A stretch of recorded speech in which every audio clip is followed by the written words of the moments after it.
kita ada rubrik tokoh. Setiap bulan kita siarkan. Oh, makasih. Makasih. Ya, kita press ini. Jadi kurang lebih 16 menit segi wawancara untuk rubrik tokoh. Ya.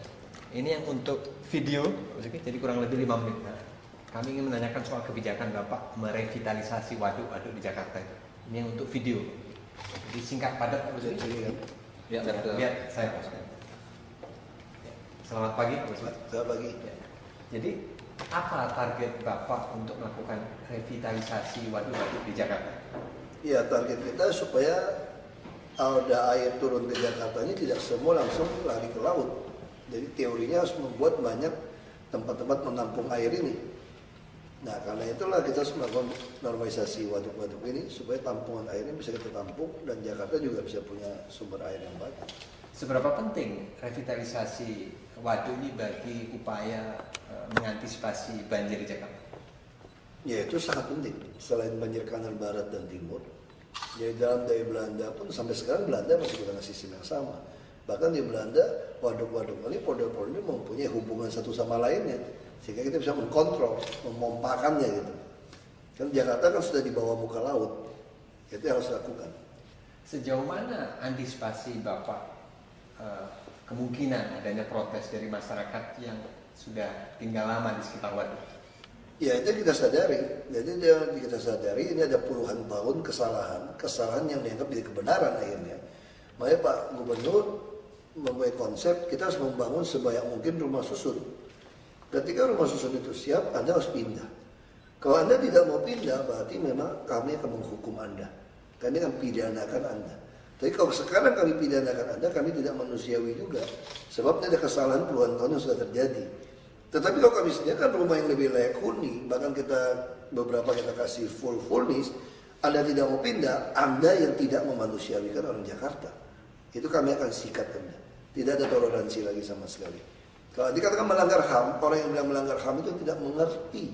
Bagaimana kalau saya melanggar hukum, lalu waktu saya ditangkap, saya bilang Anda melanggar HAM saya, karena Anda mau mengkurung saya gitu loh. Itu sesuatu yang konyol. Maka orang pegiat HAM yang mengatakan kami melanggar HAM, memindahkan mereka tempat pada orang yang melanggar peraturan, itu sudah bukan aktivis HAM, itu aktivis hamburger saya bilang. Ke depan berapa waduk yang akan direvitalisasi setidaknya dalam masa periode kepemimpinan Anda? Target kami itu seluruh waduk harus kita bereskan. Bahkan kita akan merencanakan membangun waduk di Marunda seluas 50 hektar. Waduk baru seluas 50 hektar. Tujuannya sama ya? Sama. Jadi prinsipnya air yang turun tidak boleh langsung dibuang ke laut. Nah, teorinya seperti itu. Karena Jakarta sudah di bawah muka laut. Ya, terima kasih Pak Basuki. Rencananya akan kita muat di situs kita pada 1 September ini dalam bentuk tanya jawab Pak Basuki dan nanti di press menjadi masing-masing 8 menit. Setelah kurang lebih sejak Oktober 2012 Anda memangku jabatan dipercaya oleh masyarakat Jakarta sebagai wakil gubernur, apa yang bisa Anda petik dari pengalaman sekian bulan memimpin Jakarta? Yang bisa kami petik memimpin Jakarta kalau dari sisi sistem itu jauh lebih mudah daripada di daerah. Kenapa? Karena sumber daya manusianya di atas rata-rata dan semua persoalan sudah lengkap kajiannya. Bahkan solusinya sudah lengkap. Bahkan lebih lengkap lagi, seperti tadi saya rapat juga, bicara transportasi. Sekarang sudah bukan berbicara mass rapid transportasi lagi. Di London sudah berbicara personal rapid transit yang lebih murah, lebih gampang gitu. Jadi artinya apa? Di Jakarta ini lebih gampang. Yang mau datang kepada kita, menawarkan kita dengan sistem-sistem dan duta besar kita, membandingkan dengan negara lain, kegagalan negara lain, ibu kota lain, sudah tahu contohnya. Jadi lebih mudah. Persoalan cuma satu. Semua tindakan yang akan kami ambil ini menyenggol kepentingan oknum melarat sampai oknum konglomerat. Itu aja persoalannya. Nah sekarang tinggal kamu berani nggak di bawah sumpah jabatan, bukan karena kita jagoan, untuk taat melakukan sumpah jabatan ini sekalipun Anda mungkin terancam. Atau yang kedua, di Jakarta juga punya kepentingan yang banyak, godaan juga besar. kepentingan orang banyak. Mereka juga berani melakukan penyuapan. Nah, sogok menyogok ini juga. Jadi di Jakarta bahaya di mana? Bahaya pertama kita takut, yang kedua kita bisa disuap. Kita bisa bayangkan kalau kita disuap dapatin selama jabatan 1 triliun, deposito saja di Jakarta bisa 5,2 miliar per bulan. Nah, jadi itu persoalan utama di situ. Ya, bagi saya setelah 10 bulan menemui Pak Jokowi, hampir tidak ada masalah sebenarnya, tinggal soal waktu. Uang juga banyak di DKI. Masalahnya cuma itu saja. Kita khawatir atau tidak, sama kita tahan menolak suap atau tidak. Nah, Anda dalam beberapa kesempatan melakukan atau menerapkan gaya kepemimpinan yang lugas, to the point, dan sebagian orang mengatakan Anda tegas.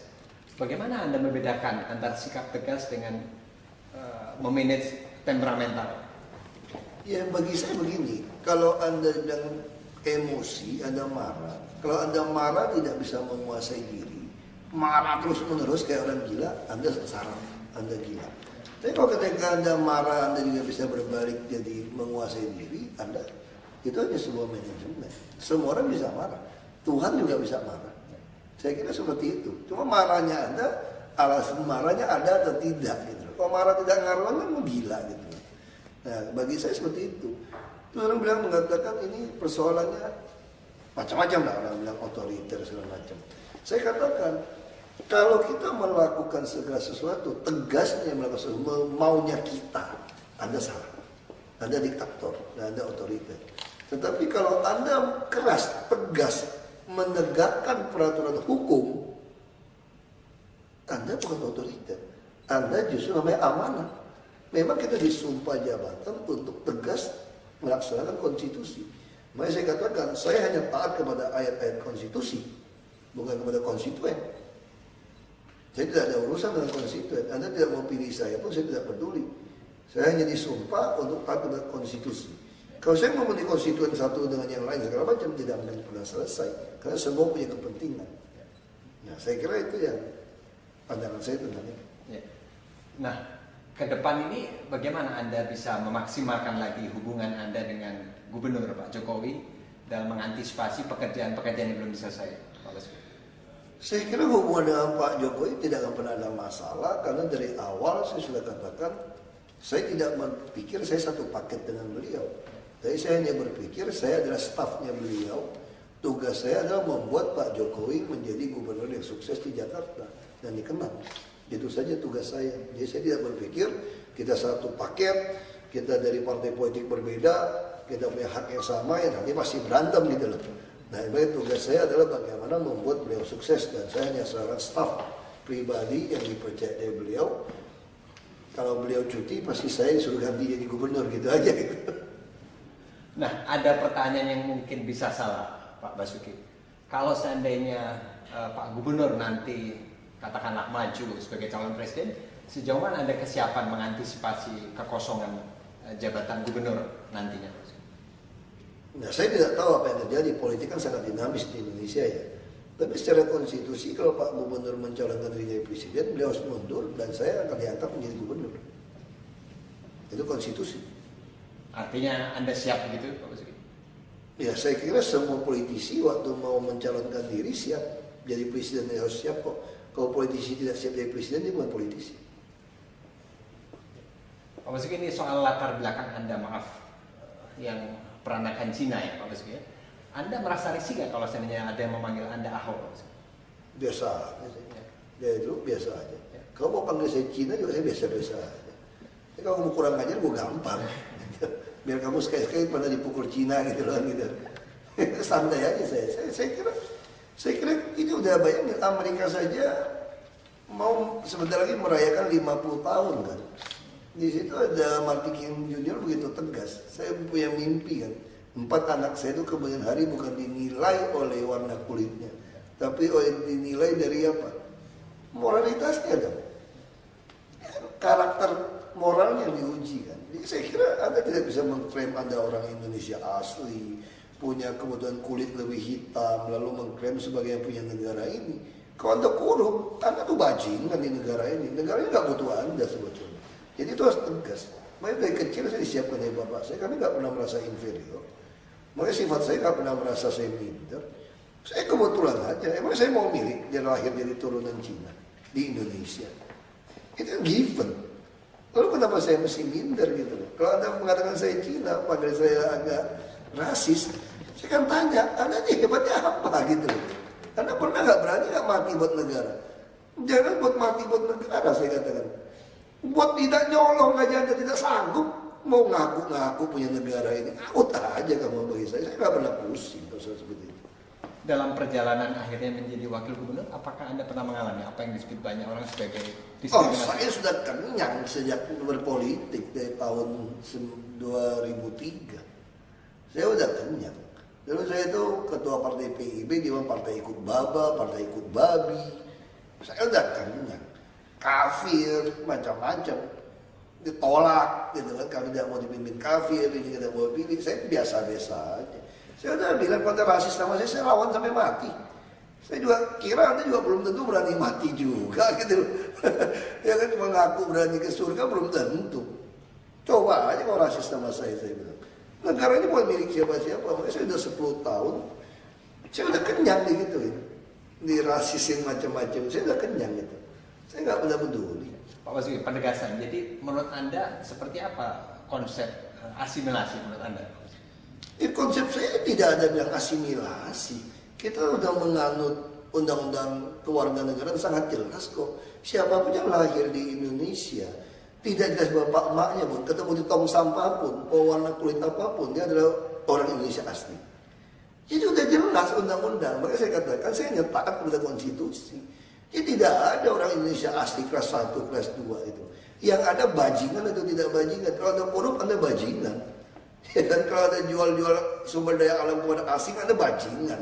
Itu aja bagi saya. Prinsip saya itu tidak ada. Ketika Anda dimajukan oleh Pak Prabowo Subianto untuk menjadi wakil gubernur berpasangan dengan Jokowi, apakah sudah ada komitmen hitam di atas putih untuk memilah antara kepentingan masyarakat Jakarta dengan kepentingan politik? Kami tidak ada hitam di atas putih. Waktu ketemu, beliau cuma katakan, Anda berani tidak kita calonkan jadi wakil gubernur DKI mendampingi Pak Jokowi.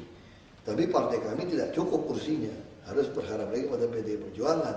Tapi ketika kami mengumumkan ini, konsekuensinya Anda bisa dipecat dari DPR RI. Terus beliau katakan ini tugas negara ketika rakyat sudah tidak percaya kepada pejabat. Dan kami temukan di daerah ada 2 yang hampir mirip, Pak Jokowi dan saya dan Pak Ahok katanya. Nah kalau 2 ini bisa jadi gubernur wakil gubernur di DKI. DKI ini cover media kan cukup besar. Nah apapun yang kita lakukan ini akan membangkitkan kepercayaan kembali kepada seluruh rakyat Indonesia. Masih ada gitu pejabat yang mau berkorban, mau bekerja keras untuk mewujudkan keadilan sosial.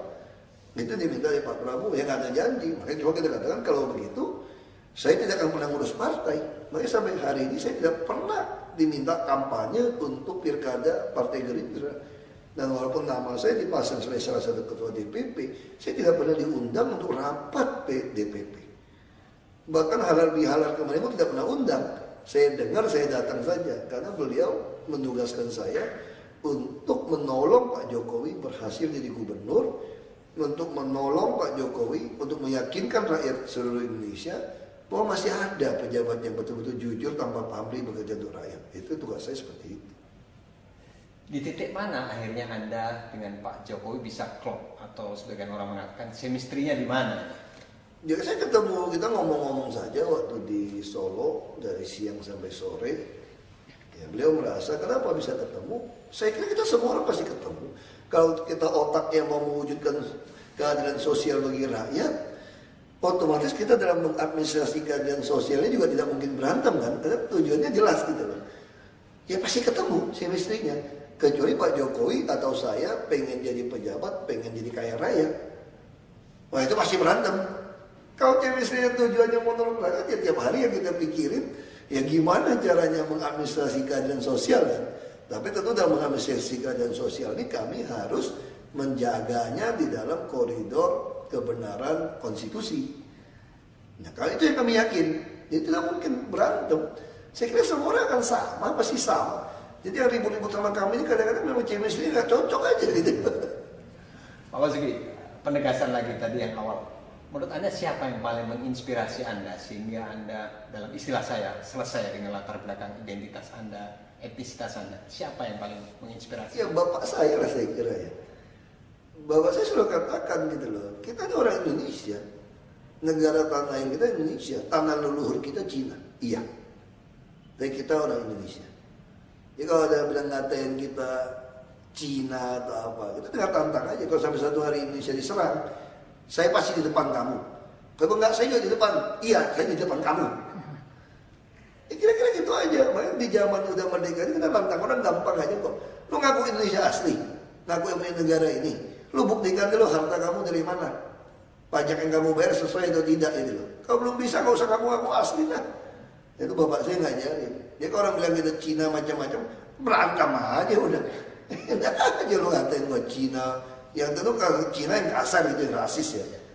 Emang kamu yang punya negara ini mengusir kita lawan sampai darah penghabisan. Itu bapak saya tekankan seperti itu. Dan Anda mampu melampaui barrier itu ya. Sementara sebagai masyarakat dari kecil keluarga saya itu seperti itu. Kita tinggal di lingkungan yang Melayu Muslim. Dari kecil rumah kita terbuka. Bapak saya kira ngajarnya sangat tegas kok. Makanya bapak saya katakan, kalau kita punya 1 miliar bantu orang miskin, 500.000, hanya 2.000 orang. Kalau kita jadi pejabat, kita bisa menolong orang semua punya penghasilan seperti itu. Dan bapak saya sudah bilang, orang miskin tidak bisa lawan orang kaya. Orang kaya jangan tentang pejabat. Jadi kalau mau lawan pejabat yang korup-korup itu jadi pejabat. Jadi kita lakukan perlawanan sekarang. Perlawanan kita apa? Bukan berantem. Kita kasih contoh bahwa saya mampu tidak korup. Jadi Anda nggak usah banyak ngomong sama saya gitu. Dari kecil itu disiapkan. Nah, sekarang ini dan ke depan ini apa PR atau hal yang belum selesai dalam Anda sebagai wakil untuk membenahi Jakarta, Pak Basuki? Oh, PR banyak sekali. Transportasi, soal kemacetan ya, soal banjir, soal menyediakan rumah yang terutama. Mulai tahun depan kita sedang membuat satu rencana membangun 50.000 unit rumah susun. Supaya orang-orang yang tidak beruntung dia punya rumah untuk bisa masuk. Kalau mereka bisa masuk, kita bisa normalisasi sungai sama waduk. Termasuk para PKL, kita akan bangun banyak taman juga bisa untuk berdagang. Nah, kalau normalisasi sungai waduk bisa dilakukan, jalan inspeksi yang sepanjang sungai 7,5 meter kiri kanan, tempat jalur mobil juga bisa dapat. Jadi itu jalan alternatif. Ya, itu yang sedang kita lakukan. Nah, tugas kami adalah bagaimana mengadministrasi keadilan sosial, gimana menerapkan NJOP untuk PBB yang adil. Sekarang bisa bayangkan NJOP itu masih 3 juta, 4 juta, sedangkan harga pasaran sudah 30 juta. Nah, bagaimana kita mengadministrasi ini supaya yang tidak mampu juga bisa dapat. Nah, orang miskin dikasih 0,5 yang masih di bawah 2 miliar gitu. 2 miliar sama 10 miliar kali 1, 10 miliar ke atas kali 1,5. Ini kita namakan mengadministrasi keadilan sosial. Nah, itu yang kita yakinin. Kalau bilang PR gimana Jakarta, tentu PR-nya banyak. Tapi kita yakin selama semua taat kepada aturan, ini bisa jalan. Hari ini kenapa orang bisa sembarangan dagang, sembarangan parkir, sembarangan berhenti, sembarangan? Karena tidak pernah ada penegakan hukum. Kita mau penegakan hukum, apa yang dicantum masih diancam kurungan. Ada aktivis-aktivis yang ngaku aktivis HAM bilang kami melanggar HAM. Dia nggak ngerti. Melanggar aturan dan melanggar itu dua sisi yang berbeda gitu loh. Ketika Anda menegakkan hukum bagi yang pelanggar, Anda tidak melanggar HAM. Jadi kadang-kadang aktivis itu keblinger gitu. Nah, itu yang susah. Kalau kita lihat ke depan apa yang mau PR selesaikan, mau yakinin oknum-oknum LSM, aktivis oknum-oknum aktivis yang keblinger ini gitu. Itu kita mesti selesaikan, baru tidak banyak ngoceh. Bagaimana dengan persoalan bawaan Anda yang banyak orang mengatakan tidak bisa menerjemahkan kebijakan Anda sehingga mereka katakanlah tidak mampu mengikuti irama cepat Anda? Kata siapa? Buktinya oke tuh. Yang nggak mampu kita begitu udah seleksi promosi terbuka lurah camat, sedangkan kantor kelurahan kantor kecamatan oke. Kalau ada 1-2 yang nyempil-nyempil, karena memang faktor yang ada kan kita tidak bisa seleksi dari luar kemarin. Jadi dari yang kita tes 60% memang tidak bisa, tidak sesuai. Itu persoalan kesalahan lama ketika merekrut kan. Maka untuk merekrut yang baru kita akan perketat. Nah, kita juga akan melakukan lagi seleksi promosi terbuka lagi untuk kepala sekolah dan pengawas. Nah itu kalau kita lihat yang eselon 2, kita udah ganti beberapa kali, sudah relatif oke. Kita merasa sangat senang dan sangat beruntung kerja dengan PNS yang ada di DKI. Tidak ada masukan satupun dari luar, PNS dari luar. Mau dari Solo, mau dari Bawang, tidak masukan satu, maupun dari kementerian-kementerian. Akhirnya kan kita bisa kerjasama dan mereka bisa menerjemahkan. Terobosan dilakukan Pak Jokowi dan Pak Basuki ini dianggap banyak orang cemerlang. Pengamat perkotaan mengatakan untuk jangka pendek dan menengah, terobosan yang dilakukan Pak Jokowi dan Pak Basuki ini dianggap banyak orang cemerlang. Namun sebagian pengamat perkotaan mengatakan untuk jangka pendek dan menengah, terobosan seperti itu penting. Tapi untuk jangka panjang, mereka mengkritik, dikhawatirkan pasca Pak Basuki, Pak Jokowi itu akan kembali lagi. Kalau khawatir seperti itu, tetap harus khawatir, pasti masalah terjadi. Karena jabatan kami cuma 10 tahun.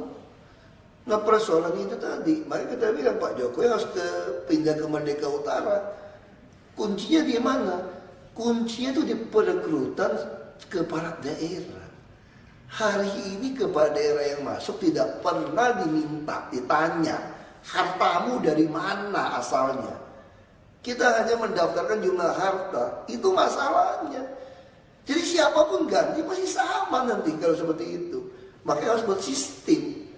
Kalau Anda mau jadi bupati, wali kota, gubernur, atau menteri, Anda bukan cuma melaporkan harta kamu, tapi harus bisa membuktikan dari mana. Kalau tidak bisa, ya jangan. Lalu sistem gaji diperbaiki, sehingga kita bisa mendapatkan yang profesional. Banyak profesional di luar mau jadi kepala daerah, tapi yang perekrutan sudah masalah. Mesti bayar partai, tapi bayar partai PDI Perjuangan dan Gerindra sudah membuktikan. Tidak bayar kan, seperti kami kan.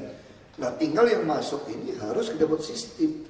Digaji yang layak, seperti profesional, ini kan CEO seluruh properti DKI ini. Sama ngurusin orang. Nah kenapa tidak digaji yang layak? Anda mau 1 miliar juga sebulan saya kasih. Daripada Anda gajinya 7 juta tapi ngembatnya 7 triliun. Kamu mau nafikan di situ. Jadi itu harus diperbaiki. Jadi tidak perlu khawatir. Kita lebih khawatir aktivis-aktivis, pengamat-pengamat tidak pernah teriakan itu.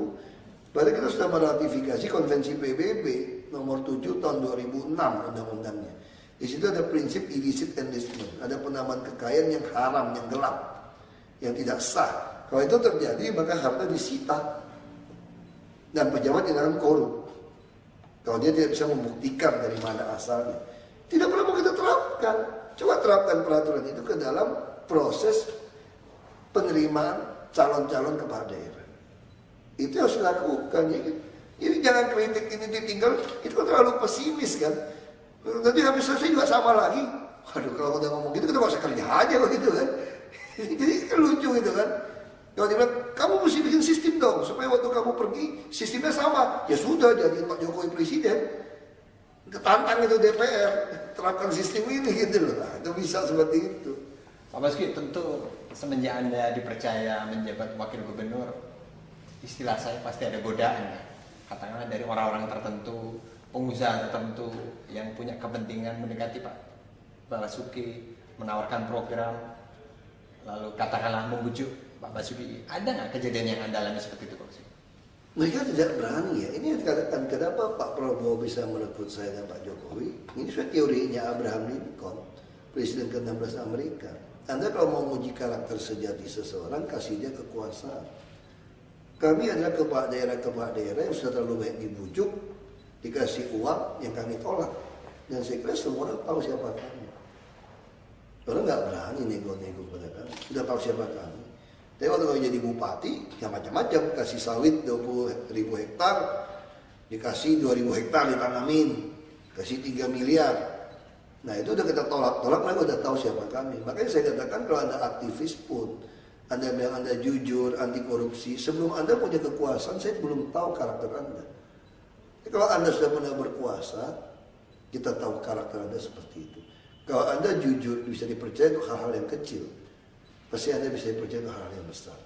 Orang juga tahu. Bayangin dia berhitung tawarin 10% sawit. Kalau 2.000 hektar saja 1 juta, untung 2 miliar tiap bulan. Kita aja tolak. Apa yang Anda siapkan ketika ada godaan seperti itu, Pak Basuki? Saya tidak siapkan apa-apa. Yang penting waktu Anda masuk, apa motivasi Anda mau jadi pejabat? Kalau motivasi saya mau jadi pejabat kan jelas. Uang 1 miliar saya nggak bisa bantu 2.000 orang. Jadi kalau saya jadi pejabat, saya bisa bantu semua orang bukan pakai uang saya. Saya punya kantor bukan pakai uang saya untung. Itu aja. Jadi motivasi Anda masuknya apa? Anda teriak-teriak ini Anda iri, tidak kebahagiaan, atau memang Anda pengen berjuang untuk rakyat gitu. Kalau melihat Anda untuk nolong orang banyak, Anda tidak sanggup, ya pasti Anda happy. Ya saya sangat menikmati pekerjaan ini. Menolong rakyat nggak pakai uang saya. Bahkan saya dapat gaji, tanggung semua mobil.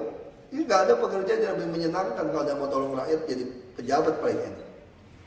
Pak Basuki bagaimana memilah antara kepentingan Anda sebagai seorang pengusaha dan Anda sekarang dipercaya untuk menjadi pemimpin di Jakarta? Makanya saya harus lepaskan pengusaha. Dikelola dari akuntan saya. Makanya waktu saya jadi bupati pun saya jelas bisa memilah. Ketika orang mau memberikan kerjasama angkutan segala macam, saya tinggal pikir, kalau saya bukan bupati, kira-kira dia mau kasih saya tidak? Kalau dia tidak, saya tahu. Bisa contoh apa yang sederhana. Begitu jadi bupati, teman tambang saya yang bisnis, langsung kasih saya 1 kulkas waktu saya bupati. Kirim kulkas besar. Saya langsung kirim pulang. Lalu dia telepon saya, Hok, kita kan teman. Kenapa gue gak boleh kasih lu kulkas?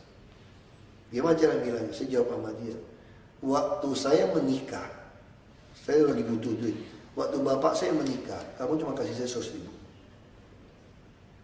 Kenapa sekarang kamu kasih saya kulkas? Justru waktu saya menikah, lo kasih saya kulkas. Kenapa tidak lakukan? Makanya saya bisa bilang seperti itu. Berarti ini karena saya bupati yang Anda kasih. Jelas. Nah sama seperti saya jadi wagub. Banyak yang mau kasih saya, mau naik pesawat pribadi pulang Belitung pun ada yang mau pinjemin. Mau naik kapal pesiar pun dipinjemin. Mau tinggal di Pulau Villa pun dikasih semua. Mau naik mobil paling mewah pun dipinjemin. Pertanyaan saya waktu saya jadi temen lu biasa-biasa, gue buka pintu mobil lu bilang, hati-hati lu, jangan salah buka lu, ini otomatis tuh. Karena kita kan bego kan, kita main jeger tutupan. Ini mobil gak bisa lu, ini mesti di tas. Kita orang kampung, kita mana ngerti sih. Bawa mobil bagus kita gak bisa main di, ya kalau mobil kita naik mobil kaleng kan kalau gak kenceng kan gak tutup kan. Mobil mewah gak bisa, mau taruh itu nyedot sendiri, tau gak? Dia tutup sendiri, nah itu masalah kan. Sekarang kamu pinjemin saya gitu, kamu udah tahu saya orang kampung. Artinya apa? Ini karena saya wagub, cuma kalau saya gak wagub, lu marah-marahin lu naik mobil lu, sana tutup pintu lu marahin. Sederhana gitu loh, cara itunya.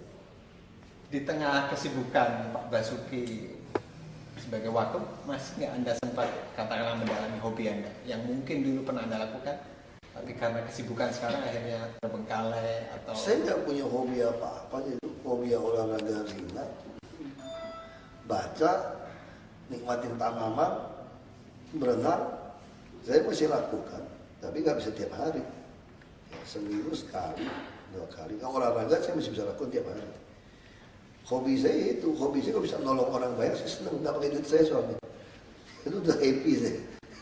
Mereka orang berpikir saya kerja gitu capek pasti bisa kebakar, burn out gitu ya.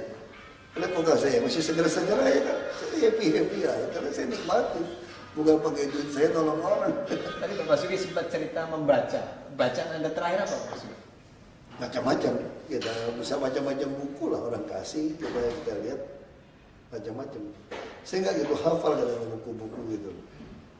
Ya. Sejauh mana peran keluarga, anak dan istri Anda bagi aktivitas Anda sekarang? Ya, kalau keluarga tidak dukung ya pasti kamu repot.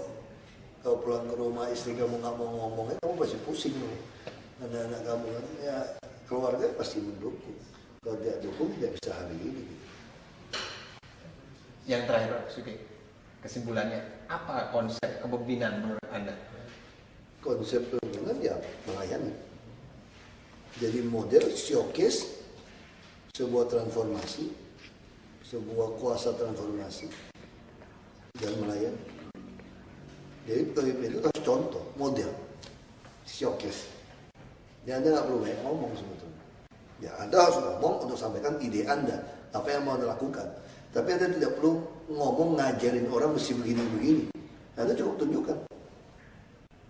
Dengan kata lain dengan memberi contoh gitu. Ya showcase, dia betul sebuah showcase untuk mempertontonkan. Ini loh kuasa transformasi itu. Ini showcase-nya saya. Dan saya tuh melayani. Itu konsep seperti itu. Terima kasih banyak Pak Basuki. Excellent, Pak.